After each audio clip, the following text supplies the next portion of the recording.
She wasn't just living a lie. She was the lie. A successful businesswoman on the outside, but behind closed doors. Fraud, manipulation, and murder. This is the story of Maria Angeles Molina, known as Angie, the woman who committed a near-perfect crime almost in 2008. Her best friend was found dead in a Barcelona apartment. No signs of forced entry, no witnesses, just one strange detail. A man's DNA at the scene, even though no man was ever there. But that wasn't the twist. The twist was the woman who staged it all. Who was Angie? Really? How did she manipulate? A murder scene? Like a Hollywood movie? And what tiny mistake unraveled her entire plan? This isn't just a crime story. It's the unraveling of a double life built on lies, fraud, and one deadly secret. You're watching Crime Lapse. And this is the twisted true story behind Angie. Fake life, true crime. Every crime has a story. Some are solved, some vanish forever. But what is the truth? Welcome to Crime Lapse, where we chase the facts. Now let's shed light on what's been lost in the dark. February 21st, 2008. Barcelona. It was supposed to be a normal Thursday. Ana Maria Páez Capitan, a 36-year-old fashion designer, had plans that evening. Dinner with a friend. But she never came home. At 9:20 the next morning, a cleaning lady opened the door of a rented apartment in the quiet district of Gracia. She stepped inside and stopped cold. On the floor was a naked body, a woman face covered, in a plastic bag. Her wrists tied, her mouth taped shut. It was on a pause. At first glance, police thought they'd walked into a bizarre sex crime. There were traces of semen found in her mouth and genitals, but the signs didn't add up. There was no evidence of a struggle, no signs of consent, and no sign that Ana had even fought back. And here's where it gets stranger. The semen came from 2 different men, and neither of them had ever met Ana Piss. Detectives realized something quickly. This wasn't a sex game gone wrong. It was staged deliberately, according to the coroner. Ana was likely sedated before being suffocated. No alcohol, no drugs in her system, no resistance marks, just stillness. This wasn't accidental. This was execution. Police now had a staged crime scene, a mysterious alibi, and a dead woman with a complicated past. But who would kill her? And why? Investigators traced Ana's final moments. She had dinner that night with Angie. Maria Angeles Molina, known to friends as Angie, was a close friend and former employer. A woman with charm, elegance, and secrets. Ana had no known enemies, no dangerous habits, no risky lifestyle. But in the weeks before her death, she confided in a few close friends. She said Angie had been off controlling, paranoid. Ana had recently learned that loans and insurance policies had been opened in her name, but she had no idea how or by whom. The day after her murder, someone walked into a bank wearing a wig using Ana's ID. That person was caught on security footage. It was Angie. Barcelona police now had a body, a crime scene, an elite suspect. But they needed more. A motive, a method, a timeline. They turned to Angie and the cracks started showing. Angie told investigators she had nothing to do with the murder. She said she'd spent that night shopping at El Cortez. Ingles bought a watch, picked up some yogurt, ran errands. She even claimed she'd attended a funeral that day in Zaragoza. But police weren't buying it. Phone records showed her nowhere near. Zaragoza and security cameras caught her at a Barcelona ATM dressed in a wig, impersonating Ana. That $600 withdrawal wasn't just a bold move. It was a smoking gun.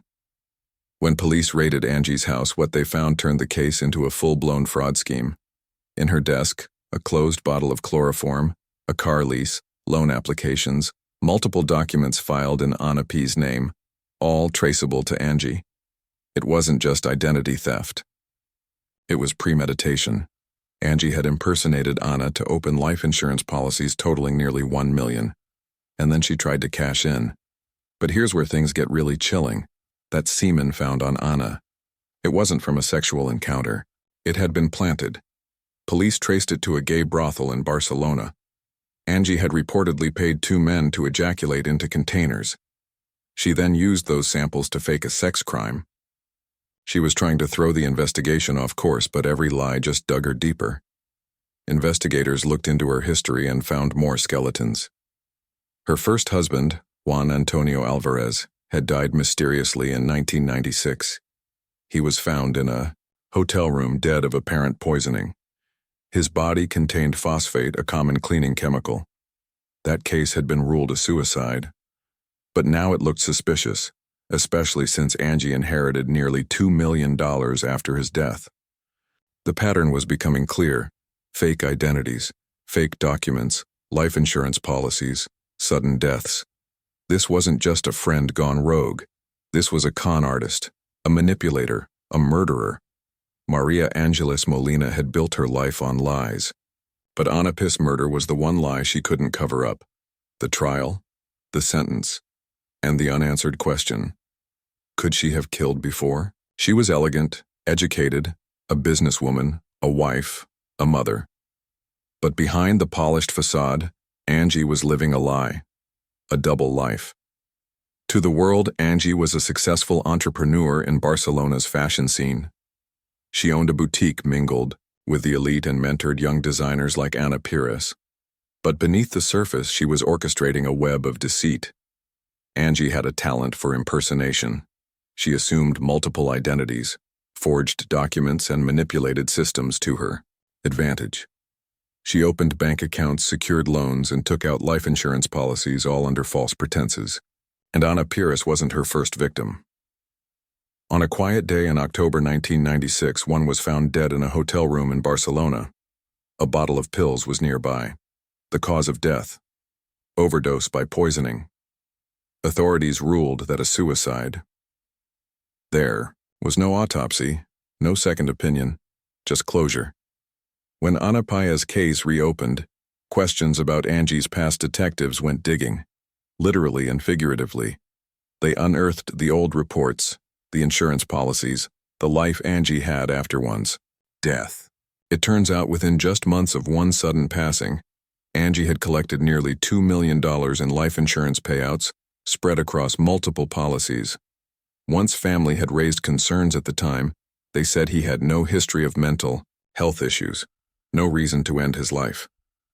They believed something was wrong, but without evidence, the case was closed. In these types of killers, a profiler noted the weapon isn't a knife or a gun, it's trust. And Angie was a master at using trust to destroy lives. While prosecutors couldn't reopen Juan's case formally due to the statute of limitations, they used his death to paint a broader picture of Angie. During her trial for Ana's murder, Angie's life was a series of calculated moves.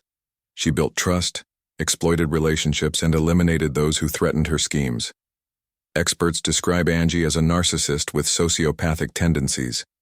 She lacked empathy, manipulated others with ease, and showed no remorse for her actions. Her crimes were not crimes of passion. They were meticulously planned operations. As investigators conducted yet another search of Angie's home, one officer noticed something strange. The toilet's water tank seemed off. The lid had smudges, as if it had been handled often, and there was condensation inside.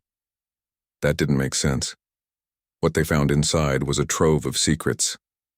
A carefully wrapped bundle of documents sealed in plastic, tucked inside the tank to avoid detection on Anapi's original passport, her national ID card, bank documents, printouts of fake emails, and, most damning of all, paperwork related to life insurance policies that Angie had fraudulently taken out in Anna's name. For months, Angie had denied any involvement in Anna's disappearance, as she claimed she hadn't spoken to Anna, that she didn't know where she was.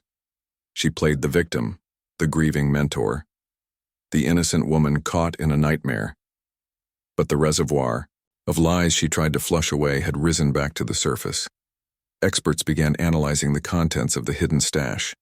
The documents were crisp, undamaged, a sign they were hidden intentionally, not hastily. Among them were detailed drafts of forged applications for Anna's insurance policy, including a signature eerily similar to Anna's but slightly off handwriting. Experts confirmed what the investigators already suspected: the signature was fake. Anna had never seen these papers, never agreed to this policy, and most importantly, never knew she was worth over $500,000 debt. It became clear that Angie had been planning this for months, possibly longer. She had used Anna's trust, access to her personal documents, and forged communications to build an alternate paper trail. Emails that seemed to be sent by Anna were traced back to IP addresses linked to Angie's home.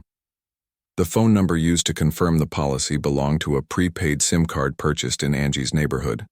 Everything pointed to a deliberate, step-by-step execution of a murder-for-profit scheme. When we found the document in the toilet tank, the police chief said the case shifted from circumstantial to undeniable. She wasn't just involved, she was the architect. It wasn't just the physical evidence that mattered. It was the location, the secrecy, the psychology. Who hides documents in a toilet tank? Someone who knows what she's doing. Someone who's done it before.